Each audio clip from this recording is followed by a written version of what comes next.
Carhartt, a brand that, unlike many others, has managed to explore modern fashion ideas, whilst remaining true to what made it what it is today: durable and reliable workwear.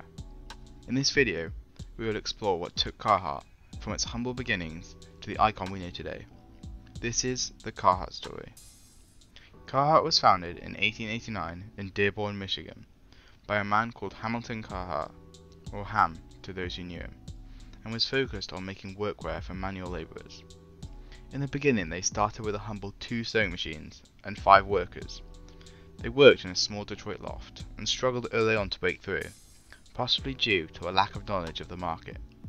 Hamilton, who was eager to better understand his target audience, went to visit railroad workers to talk to them directly, the end product being the iconic Carhartt bib overall we all know today.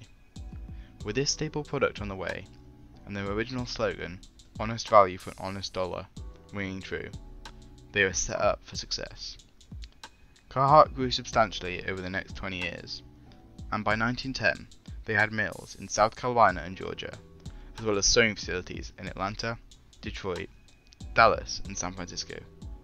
However, this growth was cut short by the international conflicts of the early 20th century, in which they, unquote, committed to backing the attack, which meant supplying and manufacturing uniforms for the military in World War I, and workwear for women entering the factories of America.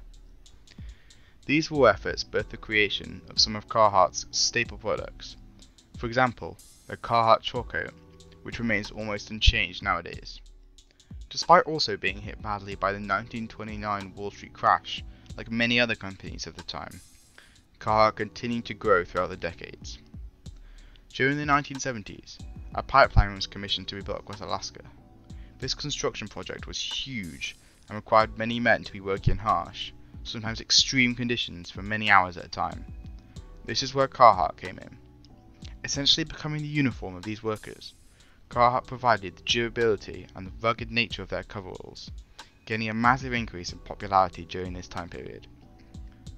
During this era also, and moving into the 1980s, Carhartt saw how they were starting to become popular with people outside of manual labour jobs, which led to the creation of the label Carhartt Work in Progress, WIP, in 1989, exactly 100 years after the original. Mainly based in Europe and Asia, they were focused on more high street fashion pieces, whilst taking inspiration of the colours and the designs of the workwear that preceded it.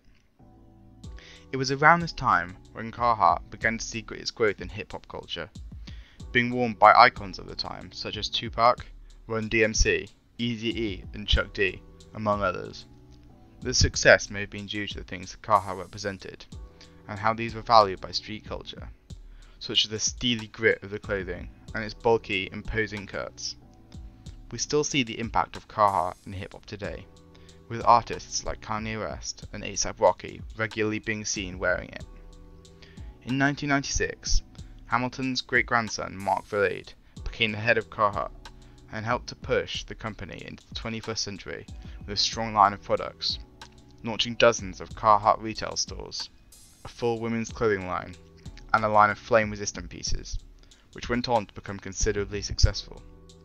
This innovation, in conjunction with the vision and experience of the brand, shows why it truly has stood the test of time and set the bar for what it means to be an American clothing company. Going into 2020, Carhartt is as strong as ever, employing over 2,200 Americans, and, as of 2013, had sales of $600 million per year.